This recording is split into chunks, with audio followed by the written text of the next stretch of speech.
table setup, but more on the anatomy. I think that which is common to whatever table you're using. I don't have any relevant disclosures for exposure, but I do want to disclose how hard it is to get really good surgical videos, and I wanted to give a shout out to all the other speakers up here who have taken time to do that. And some of the best videos I've seen ever have been from Jonathan Urasimides. It's not easy to do this well, and I tried, so bear with me on my subpar videos for this. But standard operating table, I've never used anything else. 12 years, 3,500 cases. I do all comers, BMI from 15 up to over 60, and don't use any special tools for this. You need some room if you're going to use fluoroscopy, which I like to do. Need some room toward the distal end of the table. So we add a foot extension on that.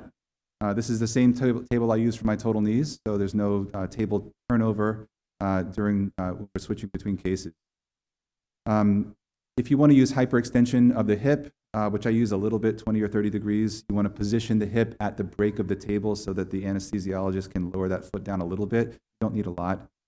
I do prep both legs in. I find it easy to do. For many years, I used a manual draping system. I've switched about 2 years ago to the Easy Suit draping system from Christoph Korten. It saves me about 6 minutes per case, and we can have everything prepped and draped in about 2.5 minutes.